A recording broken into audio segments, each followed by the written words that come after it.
जमीन के किसी टुकड़े पर क्या क्या इतिहास गुजरा है कौन जान सकता है। सोचते रहने से बेहतर है कि हर जगह खोदकर सारा इतिहास एक बार में ही पता लगा लिया जाए। संभल में मस्जिद का सर्वे, उसके बाद हिंसा, फिर अमन की बहाली, लेकिन इस अमन की बहाली के बीच पूरा संभल खोदा जा चुका है। तो इतिहास पता लगाने के लिए सब कुछ खोदा जा सकता है। आपको भी अगर इतिहास पता करना है तो मोहल्ला, पड़ोसी का घर, दफ्तर, अदालत, थाना, अस्पताल, सब जगह खुदाई करके देख लेना चाहिए। खुदाल, फावड़ा, बेलचा, जो भी आप इसे कहते हैं, इसे उठाइए और शुरू हो जाइए।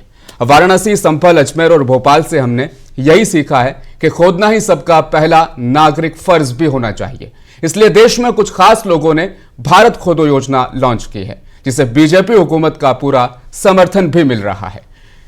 अब जहां जहां खुदाई होगी वहां वहां पुलिस चौकी भी बना दी जाएगी, ताकि लोगों में डर भी बना रहे। संभल में भी मस्जिद के सर्वे के बाद से लगातार खुदाई जारी है। कभी कुआं, बावड़ी तो कहीं बंद पड़ी इमारतें खोदी जा रही है। यानी कि अब देश भर में खुदाई की जाएगी, उसके बाद यह पता लगाया जाएगा कि यह देश किसका है। मुल्क, मिल्लत, मसाइल देख रहे हैं आप। मैं हूं आपके साथ आपका मेजबान रहीम अहमद खान। तो संभल विवाद के बाद कभी बुलडोजर चलाया जा रहा है, तो कभी बिजली कनेक्शन चेक किए जा रहे हैं, कभी फ्लैग मार्च, तो कभी नए नए स्थानों पर लगातार खुदाई। यानी संभल विवाद के बाद से पुलिस की वर्दी और पुलिस के अफसरान शाही जामा मस्जिद वाले इलाके में हर वक्त नजर आ रहे हैं। मामला कुछ भी हो, बस मुसलमानों के बीच जाना है और उन्हें वर्दी दिखानी है। लेकिन जब सारे बहाने खत्म हो गए तो इसके बाद अब शाही जामा मस्जिद के सामने ही पुलिस चौकी बनाने का फैसला ले लिया गया। अच्छी बात है, कानून व्यवस्था बनाए रखने के लिए पुलिस चौकी जरूरी है, लेकिन इसके पीछे क्या वाकई मंशा कानून व्यवस्था बनाए रखने की है या लोगों में अपना खौफ पैदा करने की है? आज M3 में बात करेंगे उस मसले की जो मौजूदा हुकूमतों के लिए मसला ही नहीं, इल्जाम यह है संभल वासियों का कि पुलिस महकमा हम पर जबर कर रहा है, हमें डरा रहा है, हमसे झूठी तहरीरें ले रहा है। कभी बिजली चेक कराने के बहाने तो कभी अवैध निर्माण हटाने के बहाने हम पर जुल्म किया जा रहा है, लेकिन यह मानने को कोई तैयार नहीं है। सबसे पहले सुनिए आप अमरोहा के अजीम की जुबानी उसी की कहानी।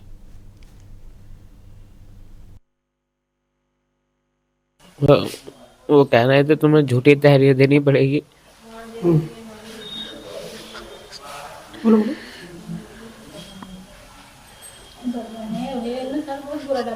कोई नहीं, बोलो बोलो, अरे बोलो वो क्या कह रहे थे वहाँ पर लेट के कि तुम्हारा बचने का एक ही चांस है। क्या पहले तो कह रहे हैं बेटा तुम 10 आदमियों को नाम सोच लो। जब हम सर अकेले गए तो 10 आदमी को नाम कहाँ से सोचे? जब यहाँ के रहने वाले है नहीं, हम तो कहाँ से सोचे नाम? कहाँ के रहने वाले? तलवार सवाजपुर के। कितने लोग संभल से?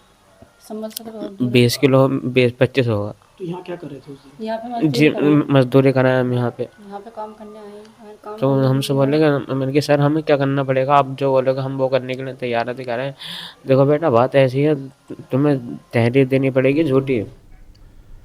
इतना ही नहीं, एक यूट्यूबर जो इंटरव्यू लेना चाहता था संभल के सीईओ अनुज चौधरी का, उसे पीटा गया, धमकाया गया। पहले आप वो ऑडियो क्लिप सुनिए और उसके बाद यूट्यूबर मशकूर रजा की हालत देखिए। ये दर्द है तेरे, ये कहलवाना चाह रहा तू मुझसे, ये चाह रहा है ना तू, ये दर्द है तेरे। सर आप गलत बात कर रहे हैं अभी। तो मैं क्या कह रहा हूँ, यही चाह रहा है ना तू, ये मतलब ये दर्द है, ये बोलना तू ये दर्द है, ये बात कर रहा है जो तू कहना चाह रहा है। मेरे कोई दर्द नहीं है सर। सर ये जो दोगलापन, ये जो दोगलापन कर रहा है, ताल्लुक रखता हूँ किसी से नहीं रखता हूँ, मैं किसी धर्म से कोई ताल्लुक नहीं रखता हूँ। मैं सबसे पहले मुझे क्या मतलब है भैया, धर्म से क्या लेने की, धर्म की बात ही मत कर। संभल प्रशासन पर पहले ही दिन से इल्जाम लग रहे हैं कि प्रशासन हुकूमत के इशारों पर लोगों पर जुल्म कर रहा है। ऐसे में लोगों की आवाज, लोगों का दर्द, लोगों की परेशानी कैसे बाहर आएगी? संभल वाकये को 1 महीने से ज्यादा का वक्त बीत चुका है, लेकिन लोग अब भी रोजाना डर और खौफ के माहौल में जी रहे हैं। मुल्क, मिल्लत और मसाइल में आज इसी मसले पर करेंगे तफसीली बातचीत। मेरे साथ चर्चा में शामिल हैं धर्मेंद्र सिंह जी, स्पोकपर्सन समाजवादी पार्टी से। इस्तकबाल है सर आपका। डॉक्टर मुमताज आलम रिजवी साहब हमारे साथ जुड़े हैं बतौर पॉलिटिकल एक्सपर्ट, आपका भी स्वागत। डॉक्टर खालिद रजा भी हमारे साथ इस चर्चा में शामिल रहेंगे, सीनियर जर्नलिस्ट हैं आप, आपका भी इस्तकबाल। हाजी मेहरदीन रंगरेज साहब भी हमारे साथ इस चर्चा में शामिल हैं, स्पोकपर्सन AIMIM दिल्ली से। धर्मेंद्र जी, सबसे पहले आप ही का रुख कर लेता हूं। 24 नवंबर को संभल में हिंसा हुई। धर्मेंद्र जी, 1 महीने से ज्यादा का वक्त बीत चुका है, लेकिन संभल चर्चा में अब तक बना हुआ है। कभी बिजली कनेक्शन चेक करने तो कभी खुदाई करने के नाम पर, नोटिस चिपकाने के लिए तो कभी कार्रवाई करने के नाम पर। यानी प्रशासन लगातार संभल में एक्टिव है। और अब पुलिस चौकी मस्जिद के सामने, क्या समझा जाए धर्मेंद्र जी इससे? देखिए, इसमें कोई दो राय नहीं। हम लोग पहले दिन से कहते आ रहे हैं कि जब कोई एक ग्रुप हो, कुछ लोग हों, कुछ इस तरह के कोई संस्था हो, इस तरह के लोग अगर देश का, प्रदेश का अमन चैन बिगाड़ने में लगे हों, तब तो कुछ किया जा सकता है।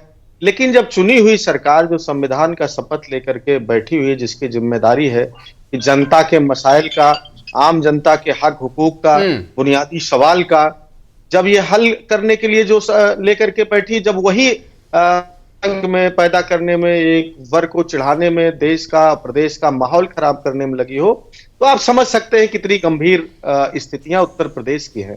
अब आप देखिए 19 से लेकर के जो घटनाएं जिस तरह से 20 को चुनाव होना था, 19 को रिट आती है, और तो और शायद ही आप कम लोग भारत आजाद होने के बाद कोई ऐसा प्रकरण देखे होंगे जिसमें एक ही दिन के अंदर सारे कंप्लायंस हो गए। याचना भी लेकर के गया, उसको फैसला भी मिल गया, मतलब न्याय मिल गया। एक तरह से हम लोग न्यायालय जो आदेश होता है यही ना मानते हैं। और उसके बाद दूसरे पक्ष को बिना उच्च न्यायालय में फरियाद का समय दिए उसका इंप्लीमेंट भी हो गया। एक तरह से उन्होंने सर्वे का ऑर्डर दिया, सर्वे हो गया तो इंप्लीमेंट हो गया ना भाई, कुछ बचा नहीं। और उसके बाद से लगातार संभल को या कहिए, या यूं कह सकते हैं संभल के बहाने प्रदेश को गर्म करने का लगातार कुचक रचा जा रहा है, साजिश रची जा रही है। अब देखिए, चाहे वो आपने यूट्यूबर की बात की, चाहे उस एक बच्चे की आप जो बयान चला रहे थे, और चाहे ये पुलिस चौकी की बात हो, क्या देश में इससे महत्वपूर्ण काम नहीं रह गए हैं? क्या देश के बुनियादी सवालात सब हल चुके हैं, हल हो चुके हैं? क्या जनता के मसाइलात, रोटी कपड़ा मकान, महंगाई, बेरोजगारी, भ्रष्टाचार, नौजवानों की नौकरी, किसानों की आय से लेकर के मां गंगा को साफ करने से लेकर के 100 मेट्रो सिटी कहां बनाने चले थे, कहां काशी को कोयटो बनाने चले थे, वो सारे सवाल हल चुके हैं। समस्या हुजूर यही है कि जब आप इनसे सवाल करने की स्थिति बनती है कि आपने पिछले 2 कार्यकाल में, चाहे केंद्र की हो, चाहे आज 7 साल करीब होने जा रहा है योगी आदित्यनाथ जी को, अगर इनके कार्यकाल का हिसाब किताब आप मांगेंगे तो तुरंत प्रदेश को दहलाने का, प्रदेश को जलाने का, प्रदेश में अमन चैन बिगाड़ने का, नए सवालात पैदा करने का, भटकाव लाने का, मुद्दे बदलने का, जो इनकी माहिरियत है उसी में आ जाते हैं। तो सवाल यह है कि अब इनसे तो ये देश की और प्रदेश की जनता देख रही है। संभल का प्रशासन क्या कर रहा है? कम से कम सिविल सर्विस में बड़ी मेहनत करके नौकरी में आए होंगे, अगर वो लोग इस तरह की हरकत कर रहे हैं तो ये तो बड़ी गंभीर बात है। या तो सरकार के इंस्ट्रक्शन पे रोज कर रहे हैं, और यदि सरकार का इंस्ट्रक्शन नहीं है तो ये तो एक तरह से राष्ट्रद्रोह है, असंवैधानिक काम है। कम से कम जो संविधान की शपथ लेकर के राजनीतिक पदों पर बड़े उच्च बन रहे हैं, उनके साथ साथ जो ब्यूरोक्रेट्स हैं, अन्य ऑफिसर्स हैं, उनके ऊपर भी नैतिक भी, सामाजिक भी और संवैधानिक भी जिम्मेदारी है, जिसको लगातार निभाते हुए नजर नहीं आ रहे हैं। ये बड़ी गंभीर बात है। अब मेरा आपके माध्यम से जनता से तो अपील ही है कि आप सौहार्द बनाए रखें, शांति बनाए रखें, माननीय न्यायपालिका में भरोसा रखें, उसके थ्रू इन लोगों की करतूतों को उजागर करें। हर सामाजिक संगठनों से भी यही उम्मीद करते हैं कि वो लोग माननीय न्यायालय तक इनकी असलियत ले जाएं, वहां से जरूर न्याय मिलेगा। दूसरी बात, अगर सरकार के अंदर जरा भी नैतिकता है तो वहां के ऑफिसर्स के खिलाफ कड़ी कार्रवाई करे और कम से कम इस तरह की घटनाओं से बाज आए। जी रिजवी साहब, एक तरफ प्रशासन पर इल्जाम है कि लोगों पर जुल्म और ज्यादती पुलिस ने की है। जो 5 या 6 जो नौजवान मरे, अब तक किसकी गोली से वो मरे, अब तक उसका कोई नतीजा, कुछ भी चीजें सामने नहीं आ पा रही, बल्कि 60 लोगों को आरोपी बनाकर जेल में डाल दिया गया। हुकूमत के इशारों पर वहां दंगे हुए, यह भी इल्जाम है। उसके बाद से लेकर अब तक प्रशासन खुद भी चर्चा में बना है और संभल को संभालने के बजाय सिर्फ एक खास तबके को टारगेट वहां पर किया जा रहा है। आपकी नजर में एक तबके को टारगेट करके डराने की कोशिश है, या पुलिस प्रशासन जो कर रहा है वो रूटीन के तहत है? नहीं, बिल्कुल मुझे लग रहा है इसमें कोई दो राय है नहीं। और बदकिस्मती की बात यह है कि जब यूपी में समाजवादी पार्टी की सरकार थी तब भी हमारे साथ जुल्म ज्यादती होती रही, ये सच्चाई है। भले ही मुसलमान समाजवादी पार्टी कोड दे रहा है, लेकिन मैं एक सच्चाई बता रहा हूँ। आप 2012 के बाद देखिए 2017 तक तकरीबन 600-700 दंगे हुए। मुजफ्फरनगर 2013 में सबसे बड़ा हुआ, तो ये बड़ी बदकिस्मती रही। ये बात जरूर रहा कि समाजवादी पार्टी चलिए आंसू थी, लेकिन उसके बाद से मुझे लग रहा है एक ट्रेंड जो है वो थोड़ा से बदल गया। और उसके बाद फिर मुसलमान टारगेट पे है। अब सवाल ये है कि अगर सारे जितनी सियासी पार्टियां हैं या किसी की भी सरकार हो, अगर हम ही निशाने पर रहेंगे तो कैसे फिर इस देश का मुसलमान या इस सूबे का मुसलमान उभर पाएगा। हर वक्त मुसलमान निशाने पर है, एक हमें चारा समझता है, दूसरा बेचारा समझता है। तो ये ठीक नहीं है। और मुसलमान देखिए ना तो इस मुल्क में वजीर आदम बनने का दावा कर रहा है, ना तो वो वजीर आला बनने का दावा कर रहा है। वो तो ये चाहता है कि भाई उसकी सिक्योरिटी रहे, उसको तालीम मिल जाए, तहफ्फुज मिल जाए, तिजारत उसकी ठीक ठाक चले। अगर इतना भी ये लोग नहीं देना चाहते तो फिर ये मुल्क के लिए ठीक नहीं है। और मैं समझता हूं कि हुकूमत जिस तरह से बिल्कुल संविधान को ताक पे रख करके, अभी मैंने देखा सुना कि वहां संभल में जहाँ पे शाही जामा मस्जिद है वहां पे पुलिस चौकी बन रही। भाई पुलिस चौकी बनाइए, कोई एतराज नहीं, बननी चाहिए अगर आपको लग रहा है ये तो गवर्नमेंट का काम है, लॉ एंड ऑर्डर। लेकिन ये कि शिला पूजन हो रहा है पुलिस चौकी का, अब पुलिस चौकी का शिला पूजन हो रहा है, फिर वहां जिस तरीके की चीजें आ रही, ये क्या है? ये संविधान जो कहता है, जो हमारा एक सेकुलर आईन है, उसमें क्या लिखा हुआ है? तो कम से कम वो पढ़े जो शपथ लेते हैं, चाहे वो मुख्यमंत्री हो चाहे विधायक हो, तो वो क्या शपथ लेते हैं। तो ये बिल्कुल से खुल्लम खुल्ला एक तरफा कार्रवाई है, इसमें कोई शक नहीं है। और मुझे लग रहा है कि ये न तो सूबे के लिए ठीक है और न तो ये देश के लिए ठीक है। अगर इस तरह का माहौल बनाया जाएगा तो दिन पर दिन जो है वो क्लैश बढ़ेगा। ठीक है, आप ताकत है, आप फोर्स से दबा दीजिए, आप जो है वो पुलिस का इस्तेमाल कर लीजिए, कोई बोले तो उसे जेल में डाल दीजिए। अभी आपने दिखाया ही है और हम भी देखते ही चले आ रहे हैं कि हम ही पे जुल्म हो और हम ही को जेल भेजा जाए और हमारी कोई बात भी न सुने। तो ये तो अंधेर अग्नि चौपट राज है। मुसलमान जो है बहरहाल वो अदालत है, अभी उसको लग रहा है कि अदालत से इंसाफ मिलेगा, इसलिए वो अदालत का दरवाजा खटखटाता है, अदालत पे उसे यकीन है। लेकिन अगर सारे दरवाजे बंद कर दिए जाएंगे तो फिर क्या होगा ये हम भी नहीं प्रिडिक्ट कर सकते। क्योंकि देखिए यूपी की अगर बात कर ले तो तकरीबन यूपी में 20% मुसलमान है। 20% अगर टोटल आबादी यूपी की 20 करोड़ अगर हम मान लें, 20-22 करोड़, तो आप समझ लीजिए कि 4-4.5 करोड़ वहां पे मुसलमान है। अब 4.5 करोड़ मुसलमानों के मुंह पे टेप लगा दिया जाएगा, उनके हाथ को पकड़ लिया जाएगा, उनके हाथों को काट दिया जाएगा, ये मुमकिन नहीं है। ये मुमकिन नहीं। तो इसलिए मुझे लग रहा है कि इन हाथों का काम ले सरकार, और जो बुनियादी इश्यूज हैं यूपी के, जो बेरोजगारी का मसला है वहां पे, आप बताइए एक मंदिर में इतना जूझ गए, 27,000 प्राइमरी स्कूल में ताले लग गए, तो और न जाने कितने कारखाने बंद हुए जा रहे हैं, कितनी फैक्ट्रीज जो है वहां पे बंद हो रही है। अरे उनके ताले खुलवाइए ना। रोजगार के जो मंदिर हैं, जो शिक्षा के मंदिर हैं, जो विकास के मंदिर हैं, तो उनको कौन खोलेगा? ये काम है सरकार का। सरकार का काम विकास के मंदिर को खोलना है, सरकार का काम जो है वो स्वास्थ्य के मंदिर को खोलना है, सरकार का काम जो है शिक्षा के मंदिर को खोलना है, सरकार का काम जो है वो धर्म जा करके उनका काम नहीं, वो लोग करेंगे, वो आस्था है। जिसकी आस्था है वो मंदिर जाएगा, मस्जिद जाएगा, गुरुद्वारा जाएगा, चर्च जाएगा। लेकिन ये जो काम है सरकार का, वो सरकार नहीं कर रही।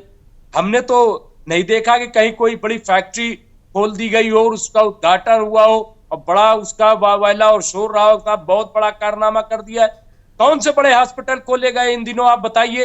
योगी सरकार में कोई बड़ा हॉस्पिटल ऐसा नया कारनामा, भले ही हम कांग्रेस को बुरा कहते हैं कि उसके दौर में दंगे हुए, भले ही हम समाजवादी भी अभी हमने जैसे कहा बिल्कुल सही है, लेकिन साथ साथ कुछ काम भी नजर आते हैं, कुछ काम भी उसमें दिखाई देता है। इसी तरीके से कांग्रेस को भले ही हम क्रिटिसाइज करते हैं, लेकिन काम भी, अरे यहाँ तो कुछ नहीं नजर आ रहा है।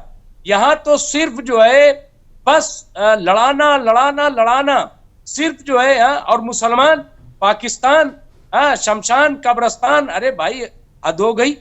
हाँ, अरे कब तक बेवकूफ, और इसमें सिर्फ मुसलमानों को नुकसान हो रहा है, ये गलत फहमी है, मैं आपको बता रहा हूँ। अगर कोई ये समझे कि इससे सिर्फ मुसलमानों का नुकसान हो रहा है, ये वो गलत फहमी में, इससे पूरे प्रदेश का नुकसान हो रहा है। और आज जाकर के देख लीजिए लोगों के घरों में क्या हालत है। बेरोजगारी से, महंगाई से लोग परेशान हो रहे हैं, खुदकुशी लोग कर रहे हैं, उसकी रिपोर्ट कोई नहीं दे रहा है। नौजवान बेहाल है, बच्चियों की शादियां नहीं हो रही, क्यों? क्योंकि रोजगार नहीं है। रोजगार नहीं है तो शादी कैसे हो? कौन करेगा शादी बेरोजगार नौजवान से? कौन उसे पूछ रहा है? और पढ़ करके वो घूम रहा है तो खुदकुशी करने पे मजबूर है, मुंह छुपाता फिर रहा है। मैं खुद इलाहाबाद यूनिवर्सिटी का प्रोडक्ट बीए में इलाहाबाद यूनिवर्सिटी से किया, एमफिल पीएचडी मैंने दिल्ली यूनिवर्सिटी से की, और मुझे मालूम है जो बच्चे कंपटीशन की तैयारी करते हैं, घर से अनाज लाद के लाते हैं, घर से पैसे लाते हैं, लेकिन जब वो बार बार या तो एग्जाम कैंसिल होता है या तो कामयाब नहीं हो पाते, तो वो इतना शर्म में रहते हैं कि हम गांव में जाकर क्या दिखाएंगे। क्योंकि गांव में ये रहता है कि साहब वो आईएएस तैयारी कर रहे हैं, आईपीएस तैयारी कर रहे हैं, और ये कर रहे हैं, वो कर रहे हैं, तो बहुत बोझ रहता है नौजवानों पे। ये मसले मसाइल ज्यादा जरूरी है बजाय इनके। बिल्कुल सही। महरुद्दीन रंगरेज साहब, पार्टी प्रेसिडेंट जनाब ओवैसी साहब ट्वीट के जरिए आज लिखते हैं, संभल के जामा मस्जिद के सामने पुलिस चौकी बनाई जा रही है। मुल्क के किसी भी कोने में चले जाइए, वहां की सरकार ना तो स्कूल खुलवाती है ना अस्पताल।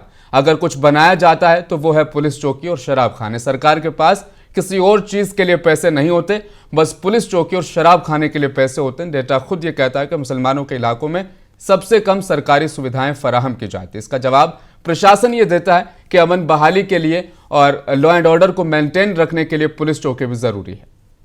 देखिए, ये सहयोग नहीं, ये प्रयोग है। किसी तरीके से मुसलमानों को डराया जाए, उनके दिल और दिमाग में एक खौफ पैदा किया जाए। जिस तरीके से आप देखिए, मैं ये पूरा परसेप्शन देखिए इन्होंने किस तरीके से बनाया। 19 तारीख को एक अर्जी लेकर लोग वहाँ के कोर्ट में जाते हैं, और जब कोर्ट में जाते हैं एक ही दिन में सुनवाई हो जाती है, एक ही दिन में ऑर्डर हो जाते हैं, एक ही दिन में सर्वे हो जाता है, और एक ही दिन में एएसआई उसी दिन 19 तारीख को वो बिल्कुल तैयार बैठी थी कि ऑर्डर होगा और हम तुरंत जाके सर्वे कर लेंगे। 6 बजे शाम में सर्वे हो जाता है।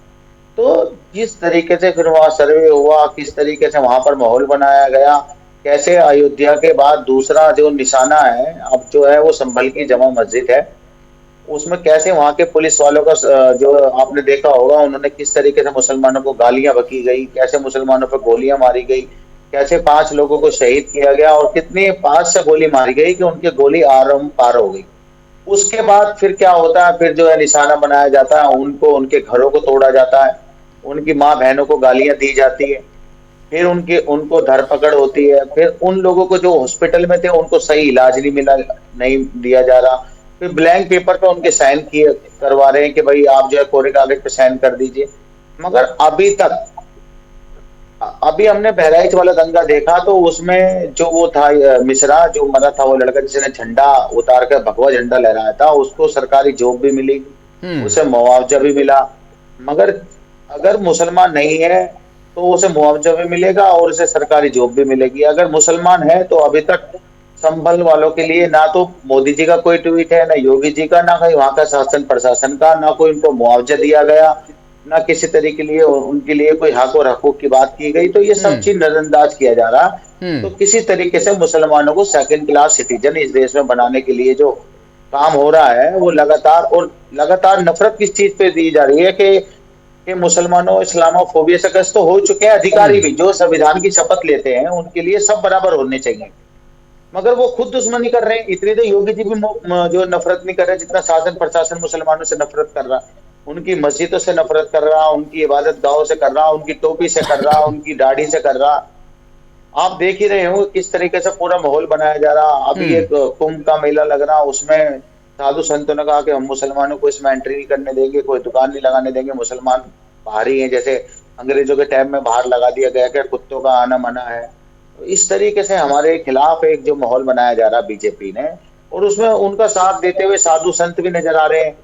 देश के जितने जो समझदार लोग हैं उनका भी कोई वक्तव्य नहीं आता, और वो भी शासन प्रशासन का रोल तो हम देख ही चुके किस तरीके से आप दिखा रहे हैं, आप किस तरीके से गालियां बक रहे थे, पुलिस ने कैसे पथराव किया, कैसे गोलियां चलाई और कह रहे कि हमारी गोली से नहीं मरा। तो वहां पे बता दिया कि वो तो बाहरी और और वो क्या कहते हैं बाहरी, और एक कुछ और बताया था कि उन आपस में झगड़ा है। तो इस तरीके से माहौल किसी तरीके से ध्यान हटाया जाए। फिर जब दंगा हो गया उसके बाद लोगों के मकान तोड़े जा रहे, उनके बाद उनके घरों पे बिजली के छापे मारे जा रहे। तो किसी तरीके से मुसलमानों को दबाने का काम पूरी हिंदुस्तान में हो रहा है, और जहां जहां भाजपा की सरकार है वहां खास तौर से मुसलमानों को टारगेट किया जा रहा है। यही बैरिस्टर साहब कह रहे हैं कि भाई लगातार आपको मुत्तहिद होना चाहिए। मैं कह रहा हूँ वहां का एमपी भी मुसलमान है, विधायक भी मुसलमान है, वहां का मेयर जो नगर पालिका के चेयरमैन है वो भी मुसलमान है। जब वहां पर मंदिर बन रहा है इसका विरोध क्यों नहीं कर रहे वो लोग, बताइए? कोई नजर आ रहा? क्योंकि शासन प्रशासन ने सबको घर में घुसा दिया, उनको डरा दिया, उनको कह दिया तुम्हारे पे हम मुकदमे लगाएंगे, तुम्हारी जांच करेंगे। तो इस तरीके से हमें किसी भी तरीके से साम दाम दंड भेद अपना के हमें जो है निशाना बनाए। खालिद रजा साहब, इस पूरे वाकये में अब तक की जो कार्रवाइयां हुई उसको लेकर क्या रुख रहेगा आपका? और साथ ही आज जो नज़ारा देखा गया पुलिस चौकी का संग बुनियाद रखने के दौरान, नींव रखते समय जिस तरह से वहां पर हर हर महादेव के नारे लगाए गए, वैदिक मंत्रोच्चार पढ़े गए, मुस्लिम समुदाय के लोगों के सामने ये तमाम चीज़ें हुई है। हालांकि एक पक्ष ये भी कहता रहा कि ज़मीन वक्फ बोर्ड की है, यहाँ पर जो है पुलिस चौकी नहीं बनवाई जा सकती है। लेकिन जो सबसे बड़ी बात जो मैं यहाँ पर कह रहा हूँ कि हर हर महादेव के नारे, वैदिक मंत्रोच्चार एक सरकारी इमारत की नींव रखने के दौरान, क्योंकि जो पुलिस चौकी वहाँ पर बन रही है वो टैक्स के पैसे से बन रही है, अवाम जो टैक्स देती है उसके पैसों से, वहाँ पर मुस्लिमों का भी टैक्स जाता है, तमाम जितने भी धर्म है सभी के वो पैसे हैं जहाँ उन पैसों से वो चौकी बन रही है। लेकिन जो नज़ारा वहाँ पर हमने देखा, हर हर महादेव के नारे, जय श्री राम के नारे, वैदिक मंत्रोच्चार, पूजा का वो बड़ा सा एक पंडाल बनाकर जिस तरीके से पूरा नज़ारा वहाँ पर दिखाया गया, पेश किया गया, क्या समझते हैं आप? ये ज़रूरी था या कोई संदेश देना था कि तुम बस देखते रहो हम क्या क्या करते हैं?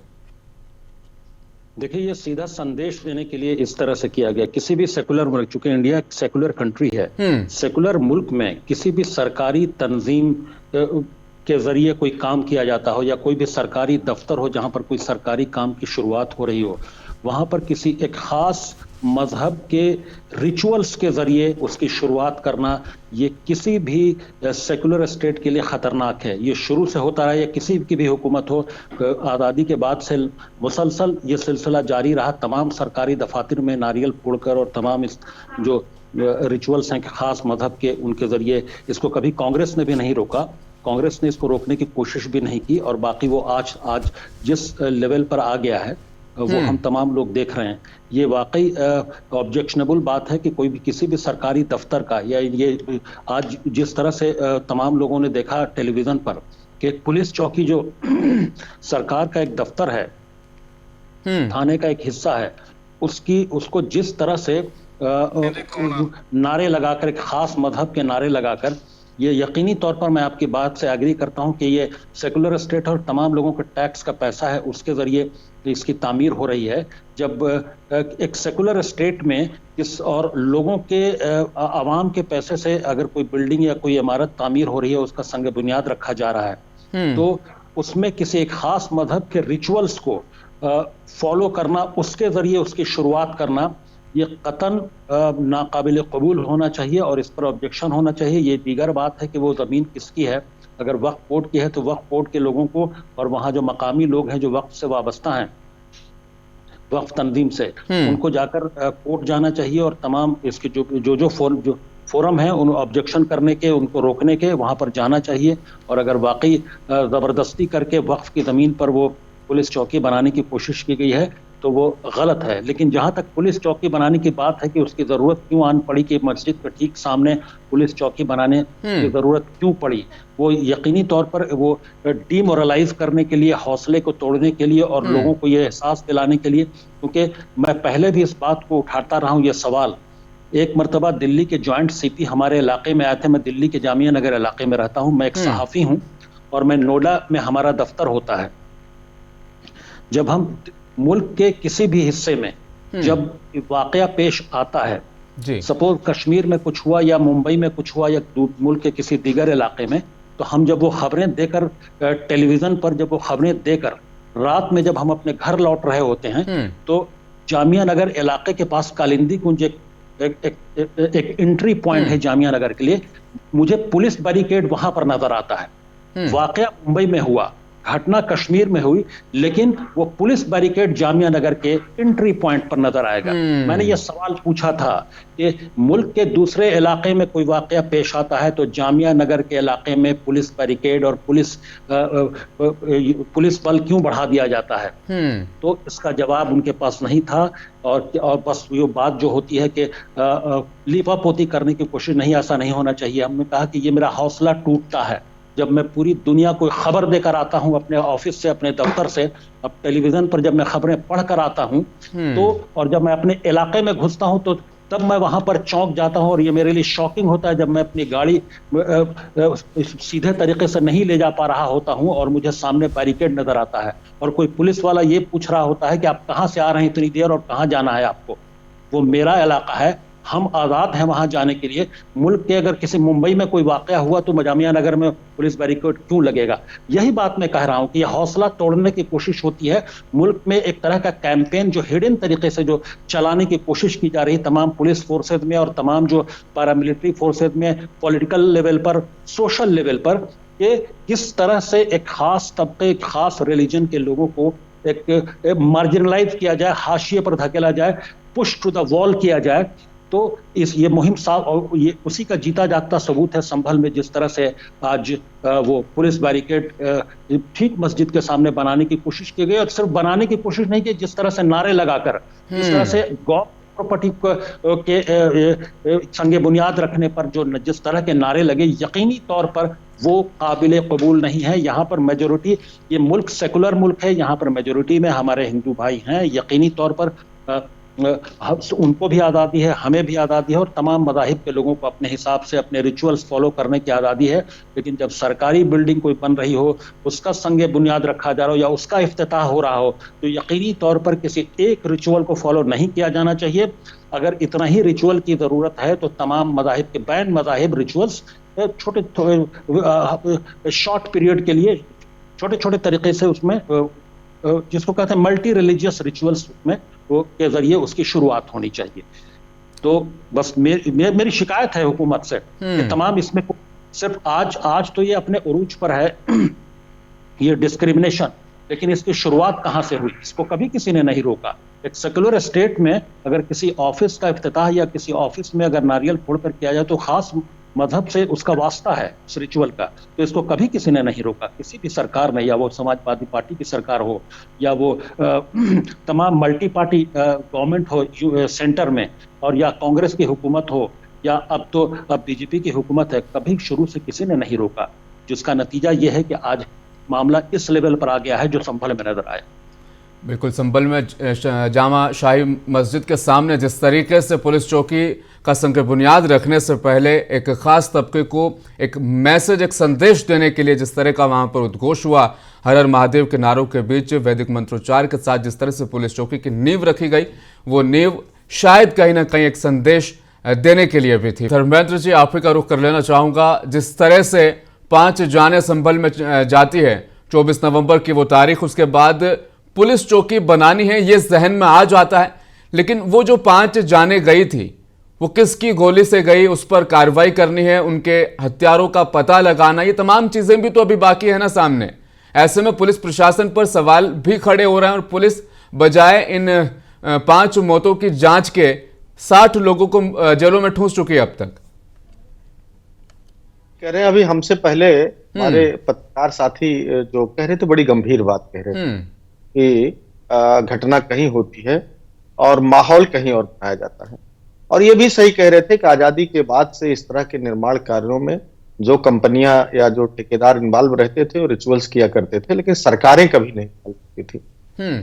दूसरी बात देखिए, ये सही है कि पुलिस चौकी या जो 5 मौतों के जिम्मेदार लोग हैं वो अब तक तय होना चाहिए। SIT ये हम लोगों ने मांग किया था सुप्रीम कोर्ट की निगरानी में हो जांच। के लिए मैं यहाँ पे सरकार ने इंटरवीन करना चाहूंगा, मैं माफी के साथ कि आप जो बोल रहे हैं कि आजादी के बाद तमाम सरकारी दफ्तरों में इस तरह से ठेकेदार करते थे, ठेकेदार नहीं करते थे, बल्कि कई मंत्री भी अपने दफ्तर में जाते थे और मंत्रालय में जब शपथ लेते थे तो अपने रिचुअल्स के हिसाब से और नारियल फोड़कर उस दफ्तर का सरकारी इफ्तिताह होता था। इसमें कांग्रेस के रिजीम में भी हुआ है, कांग्रेस के वज़रा भी जिम्मेदार जिम्मेदार हैं, कांग्रेस के लीडरान भी जिम्मेदार हैं, चाहे और तमाम पॉलिटिकल पार्टियों के लोग जिम्मेदार हैं जिन्होंने सेकुलरिज्म की को इन स्पिरिट कभी भी उस तरह से फॉलो ही नहीं किया। आप अपनी बात कंटिन्यू कर सकते हैं, मैं माफी चाहूंगा अपनी इंटरव्यू करने की। नहीं, आप देखिए, आप वरिष्ठ, आपकी बात में नहीं काट रहा हूं, जो हम लोग जानकारी है ठीक है। अगर आप भी कहीं जाते हैं, हम भी कहीं जाते हैं, हो सकता है, सबकी अपनी मान्यताएं हैं, उस पर कभी कोई एक अच्छा हिंदू अपनी अच्छी पूजा करे, एक अच्छा मुसलमान अपनी समय से नमाज पढ़े, अजान दे, और अपने वर्ड था कि मल्टी रिचुअल, सुनिए, इससे किसी को आपत्ति नहीं हो सकती। आपत्ति जी, आपत्ति कब होती है भाई? हम कह रहे हमारे यहाँ शादी हो रही है और आप आकर के कहे हम फेरे लेने के बजाय निकाह कराएंगे, तो आपत्ति होगी। आपके यहाँ निकाह हो रहा हो और कोई जा करके कहे कि निकाह नहीं है तो फेरे हम लगवाएंगे तभी पूरा जाएगा, ये आपत्ति का विषय है। लेकिन एक अच्छा हिंदू बना रहे, एक अच्छा मुसलमान बना रहे, ये इस देश की खूबसूरती थे। यही हमारे आजादी के जो हमारे नेता थे, रहनुमा थे, उन्होंने एक कल्पना की थी। इसके साथ देश को आगे ले जाने का उन्होंने संकल्प लिया था। लेकिन आज क्या स्थिति है? दुनिया के तमाम मुल्कों में देखिए, जहां आपस में भाईचारा नहीं रहा, आपस में एक दूसरे में तालमेल नहीं रहा, या विश्वसनीयता की कमी रही, वहां इस तरह की उथल पुथल मची हुई है। हिंदुस्तान इससे बचता चला आया था, छूता था। लेकिन हमने पहले कहा कि तमाम वह जो तंत्र है उनको छोड़ करके सरकार इसमें जब इन्वॉल्व हो जाती है तो ये विषय और गंभीर हो जाता है। संभल की जहां तक बात है, 5 मौतों की जिम्मेदारी तय होनी चाहिए थी, उनको मुआवजा देना चाहिए था, बिल्कुल पूरी तरह सहमत है, अब तक ये हो जाना चाहिए था।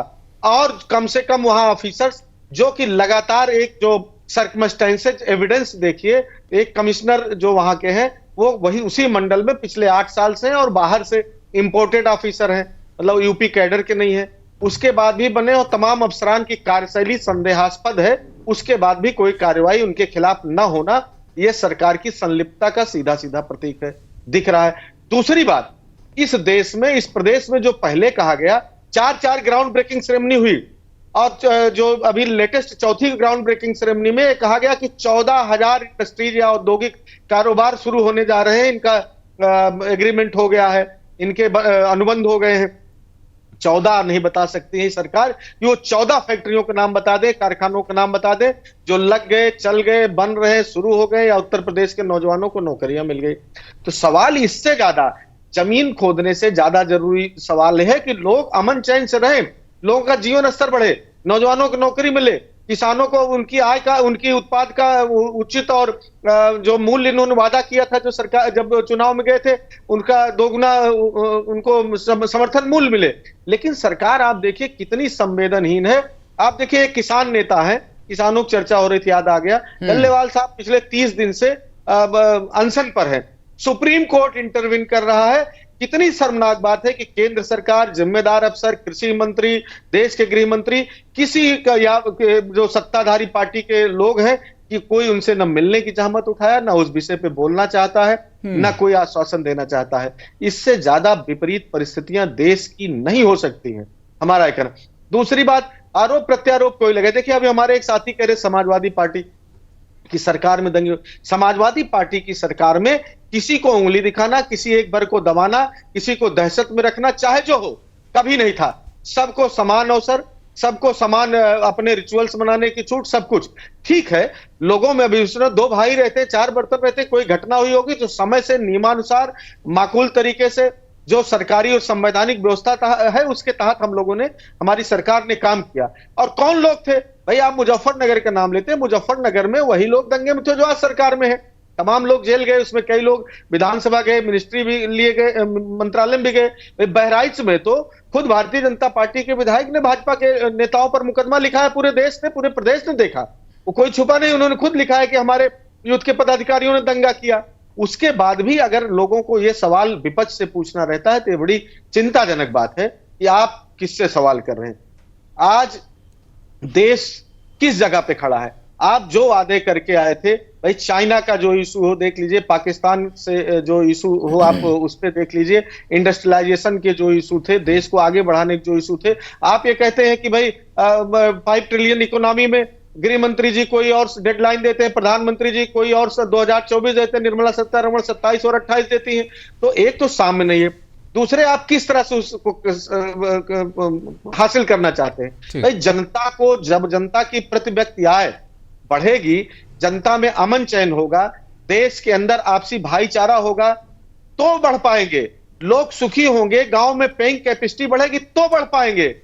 आपस में लड़ा के नहीं बढ़ सकते हैं भाई। ये बिल्कुल ठीक आपने कहा, 4 करोड़ मुसलमान हो चाहे 20 करोड़ मुसलमान है देश के अंदर, चाहे 40 करोड़ है, पहली बात तो ये देखनी पड़ेगी कि हिंदुस्तान का जो मुसलमान है ये कहीं से आकर के नहीं कब्जा कर लिया है। मैं यहाँ पत्रकार साथी बैठे हैं, मैं बिल्कुल हमको कहना नहीं, बिना लाग लपेट कहना चाहता हूं कि हिंदुस्तान का मुसलमान हिंदुस्तानी है। जितना मैं हिंदुस्तानी हूं, जितना रहीम साहब है, या जितना कोई XYZ, या जितना प्रधानमंत्री जी है, जितना देश के उत्तर प्रदेश के मुख्यमंत्री जी, उतना ही बड़ा हिंदुस्तानी हिंदुस्तान का मुसलमान है। अभी अलग बात है कि उनके पूर्वजों ने 4 पीढ़ी 7 पीढ़ी 8 पीढ़ी पहले अपना रहन सहन, अपने रिचुअल्स, अपना खान पान, अपना पहनावा अगर बदल लिया तो क्या करेंगे आप? उनको दोयम दर्जे के नागरिक मानेंगे, उनको देश से निकाल देंगे, उनके अधिकार कम हो जाएंगे, उनकी जमीनें चली जाएंगी। ये नहीं हो सकता है। ये दुनिया के किसी भी कोने में न बर्दाश्त के काबिल है, न बर्दाश्त करना चाहिए। और इसमें सभी सामाजिक संगठनों को, तमाम राजनीतिक दलों को बड़े मन करके, खुल करके आना चाहिए। यही उचित समय है कि सब लोग आकर के इस जो विभेद पैदा हो रहा है, जो दूरियां आ रही हैं, इसको कम करें, इसको बांटें। और जो हमारे अल्पसंख्यक भाइयों के मन में अविश्वास की खाई खड़ी हो रही है, उसको भी रोकने की जरूरत है। इस तरह की घटनाएं और बढ़ा रही हैं, और अगर नहीं रुकता है तो ये बिल्कुल ठीक सी बात है कि आप इकोनॉमी डेवलपमेंट की बात भूल जाइए। आपको ये विचार करना पड़ेगा कि प्रदेश और देश का फ्यूचर किस तरफ जा रहा है। मैं कहने से ज्यादा इशारे में बताना चाहता हूं कि ये बहुत ही गंभीर बात है। अभी भी समय है, और समय रहते सारे लोगों को एक चीज से ऊपर उठ करके कि हिंदू है, मुसलमान है, मंदिर है, मस्जिद है, इससे हट करके कि एक बगल घर के सामने वाला पड़ोसी अपने यहाँ हनुमान चालीसा भी पढ़े, और बगल हम अपने समय पर अपनी अजान करें, अपनी नमाज पढ़ें। ना उनको हमारी आवाज से तकलीफ हो उनके कानों में, और ना उनके नगाड़े से हमारे कानों में तकलीफ हो, तब देश चलेगा। इस चीज की जरूरत है। बहुत सही। और इसके लिए मैं कहूंगा तमाम जो पढ़े लिखे लोग हैं, सामाजिक संगठन है, पत्रकार साथी हमारे जिस तरह बैठे हैं, जो समाज में हर जगह निकल रहे हैं, जा रहे हैं, तमाम चीजें देख रहे हैं, या तमाम राजनीतिक दल, सामाजिक कार्यकर्ता, सबको इसके लिए आगे आने पड़ेगा। बिल्कुल जाहिर है, आगे आना पड़ेगा। मुमताज आलम साहब, जिस तरीके से धर्मेंद्र जी ये बात बता रहे हैं कि ये देश जो है वो मुसलमानों का भी, लेकिन ये जो नैरेटिव आजकल हम देख रहे हैं, संभल का ही यहाँ पर मैं दोबारा से जिक्र ले लेता हूँ। खुदाई हुई, कूप निकल गया, बावड़ी निकल गई साहब, हिंदुओं को एक सबूत मिल गया कि यहाँ पर हिंदू ही रहा करते थे, नीचे एक मंदिर मिल गया साहब, मान लिया जाए ये लोग रहा करते थे। अब ये जो नैरेटिव, जी देखिए, जहां भी खुदाई होगी, मैं कह रहा हूं, हम लोग गांव में थे, हमारे पड़ोस में एक लोग अपना घर बनवा रहे थे, और जब नींव खुदवाने लगे तो नीचे बड़ी बड़ी किसी जमाने की जो है उसमें हड्डियां और एक तरह से वो निकलने लगा, दरवाजे निकलने लगे। देखिए, जब सभ्यताओं का विलय हुआ है, सभ्यताओं का पतन हुआ है, तो कहीं भी खुदाई होगी कुछ न कुछ निकलेगा। ठीक है, कुछ जगह हो सकता है इतिहास में गड़बड़ियां हुई हो, लेकिन क्या इतिहास के घावों को कुरेद करके आप अमन कायम कर लेंगे? बिल्कुल। या इतिहास से सीख लेकर के आगे बढ़ेंगे? इतिहास में हुई घटनाओं से सीख लेकर के आगे बढ़ना बुद्धिमत्ता का काम है, लेकिन उनको करोद करके, उनके घावों को हरा करके राजनीति करना, ये देश के लिए घातक है। बिल्कुल, यही सवाल मुमताज आलम साहब मेरा आपसे, ये देश मुसलमानों का भी है, लेकिन जो नैरेटिव बन रहा है, खुदाई हुई, नीचे कुछ मिला है, और ये पेश किया जा रहा है कि देखिए साहब नीचे क्या मिला है, यानी पुराना इतिहास यहां पर किस तरह का रहा होगा। तो ये जो नैरेटिव बनाया जा रहा है, कितना घातक है देश के लिए आज? देखिए, जिनकी हवेली है शायद उनका बयान भी आ चुका है, उनका इंटरव्यू सामने आ चुका है कि उन्होंने कोठी किसके हाथ बेची थी, फिर उसकी बाकायदा प्लाटिंग की गई, और इस तरीके की चीजें, और ये जो चीजें निकल रही, तो ये बिल्कुल सही है कि जमीन के नीचे जाहिर है कि बहुत कुछ निकलता है। अभी इराक में 2700 साल पहले का महल निकला है, तो क्या करेंगे? 2700 साल पहले तो वहां ना इस्लाम था ना मुसलमान थे, तो क्या करेंगे? अब आज क्या करेंगे? वहां से मुसलमानों को भगा देंगे। अब यहाँ 2700 साल पहले की इमारत निकली, महल निकला है। तो ये सब चीजें देखिए समझने की हैं, और मुझे लग रहा है कि जब तक एक भाईचारे का तस्वुर नहीं आएगा, और ये जो वोट बैंक की सियासत शुरू हुई है, खास तौर से जो अक्सरियती तबके की पोलराइजेशन की राजनीति है, ये ठीक नहीं है, और इससे भाईचारा बिगड़ेगा, इससे ताना बाना बिगड़ेगा और इससे बुरे हालात पैदा होंगे। अगर देखिए मैं बार बार एक चीज कह रहा हूँ, मुसलमान बिल्कुल बराबरी का हकदार है, बराबरी का शहरी है वो, इससे कोई इनकार नहीं कर सकता। लेकिन अगर ये कोई सोच रहा है कि साहब हम जो है इनको खत्म कर देंगे, हम इनको तबाह कर देंगे, बर्बाद कर देंगे, हो सकता है थोड़ी देर के लिए वो परेशान कर लें, लेकिन ये हमेशा ऐसा होगा, ऐसा मुमकिन नहीं है। जब जितना जिस कौम को दबाया जाएगा, याद रखिए उतनी वो कौम उभर के सामने आती है। ये तारीख है, इसको लोग पढ़ करके देख लें। आप देखिए दलितों को कितना दबाया गया, लेकिन आखिरकार दलित जो है उभर के सामने आए। डॉक्टर भीमराव अंबेडकर ने संविधान बनाया। आज अभी थोड़ी सी बात एक कैदी गृह मंत्री ने, क्या हुआ पूरे देश में आप देख लीजिए, हाहाकार मचा हुआ है। सरकार जवाब देते उसको नहीं बन पा रहा है। तो क्या है ये, आप किसी को बहुत देर तक नहीं दबा सकते। तो इसलिए अब और इसमें एक चीज और बता दें, हमारे समाजवादी पार्टी के साथी बैठे हुए, स्पोक पर्सन बैठे हुए, उन्हें थोड़ा सा बुरा लग गया जो मैंने कहा, लेकिन ये सच्चाई है। आप बताइए जब इखलाक का वहां पे कत्ल हुआ तो यही समाजवादी सरकार थी, उसने फ्रिज में जो है ये चेक कराना शुरू कर दिया कि बीफ का था कि नहीं, यानी अगर बीफ का रहा होगा तो मर्डर जायज था। इसका मतलब ज़ियाउल हक किसके दौर में मारे गए? मुजफ्फरनगर 50,000 आदमी भाग गया। गलतियों का एतराफ करो। आपका 7 लोग देते, सैफई में डांस हो रहा था, नाच हो रहा था, ये सब टीवी के फुटेज मौजूद है। और वहां लोग जो है झोपड़ियों में रह रहे थे, कैंपों में रह रहे थे। आज भी बहुत सारी कॉलोनियां बनी, कितनों को सजा दिलाई समाजवादी पार्टी ने। 13 से 17 तक सरकार थी, कितनों को जेल भेजा बताएं हमें। पॉलिटिकल डिबेट नहीं बनाते हैं, चर्चा का ही विषय रहने देते हैं। तो इसलिए नहीं, जो सच्चाई है, देखिए मैं क्रिटिसाइज नहीं कर रहा हूं, लेकिन हम तो दोनों तरफ मर रहे हैं। हम तो आपको वोट दे करके आज जो है जिस तरीके से, एक मिनट, आज जिस तरह से अपोजिशन को खड़े होना चाहिए, क्या रैली सिर्फ वोट लेने के लिए हजारों के तादाद में लोग जमा होंगे? कहां है समाजवादी? मुसलमान ही खड़ा हो, मुसलमान वोट देने के लिए खड़ा हो जाए, सेकुलर पार्टियों के लिए, मुसलमान मरने के लिए भी खड़ा हो जाए, लेकिन ये जब मुसलमानों की जरूरत पर कोई नहीं आएगा। भाई क्यों नहीं? आज हम कह रहे कि एक बड़ी रैली क्यों नहीं होती इस सिलसिले में? कितनी बड़ी ज्यादती हो रही है। सिर्फ वोट लेने के लिए इंडिया गठबंधन है, सिर्फ वोट लेने के लिए तमाम पार्टियां हैं। भाई इतना बड़ा इशू है, रामलीला मैदान तमाम इंडिया गठबंधन क्यों नहीं भरता? क्या आखिर देश में क्या हो रहा है, यूपी में क्या हो रहा है? कौन करेगा रैली? सिर्फ जो है इलेक्शन के दौरान ही रैली होगी। क्यों होगी इलेक्शन के दौरान? आज जो मसाइल है उन पर रैली क्यों नहीं होती? मैंने तो नहीं देखा कि इंडिया गठबंधन ने रामलीला मैदान भर दिया हो। क्यों नहीं भरा? क्यों नहीं कर रही है? तो एक जिम्मेदारी कबूल करनी पड़ेगी। हमारी जो प्रतिबद्धता है संविधान के प्रति है।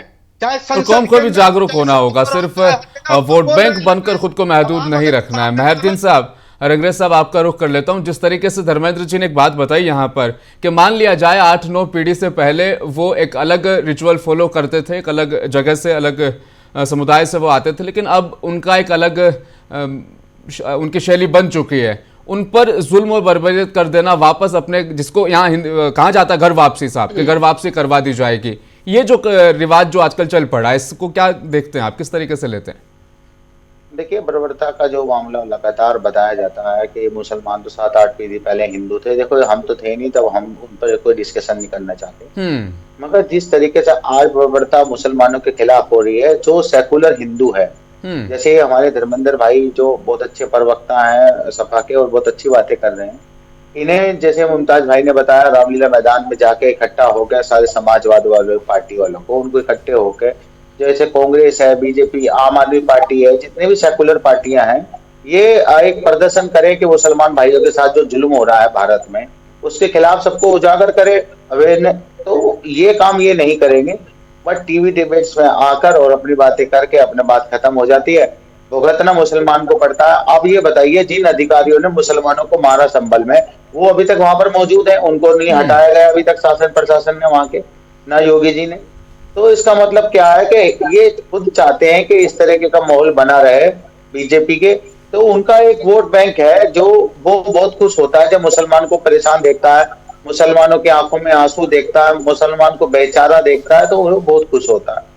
तो इस तरीके से जब तक हम एक दूसरे के दर्द को, अगर अपना दर्द नहीं समझेंगे, और जितने इस माइंड के लोग हैं जो चाहते हैं देश में अमन चैन भाईचारा बना रहे, देश की एकता अखंडता में कोई बात ना आए, तो हम सब लोगों को, ऐसे सेकुलर लोगों को इकट्ठे होकर इस सरकार का और उस प्रशासन का जहां जहां पर भी, मैं संभल की नहीं बात कर रहा, जहां जहां भी अगर कहीं किसी के खिलाफ भी ज्यादती होती हो, चाहे वो हिंदू हो, चाहे मुसलमान हो, सिख हो, ईसाई हो, हमें इकट्ठे होकर उनकी आवाज बनना चाहिए। ये मेरा कहना है।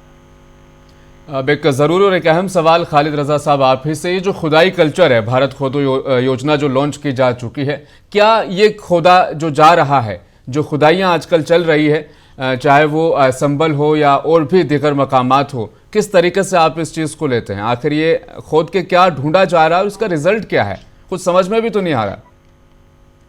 देखिए, ये जिस तरह से तमाम मसाजिद की और तमाम दरगाहों की और जो भी मज़ारात और तमाम जो मुस्लिम रिलीजियस प्लेसेस हैं उनकी जो खुदाई का सिलसिला शुरू हुआ है, तो ये जो 1991 का प्लेसेस ऑफ रिलीजियस क्या है वो वर्शिप एक्ट है, worship places of worship act है, वो उसका खुला उल्लंघन है, खुली खिलाफ वर्जी हो रही है और उसको कोई बोलने वाला नहीं है, उस पर कोई उंगली उठाने वाला नहीं है और सिर्फ ये कि फलाने एएसआई के अंडर में है तो हम उसको सर्वे कर सकते हैं। तो ऐसे मकामात को चुन चुन कर निकाला जा रहा है जो एएसआई के अंडर में है, वहाँ सर्वे के लिए पीआईएल डाला जा रहा है, वहाँ सर्वे के लिए इजाज़त मांगी जा रही है कोर्ट से और कोर्ट उसको बर्जस्ता इजाज़त भी दे रहा है।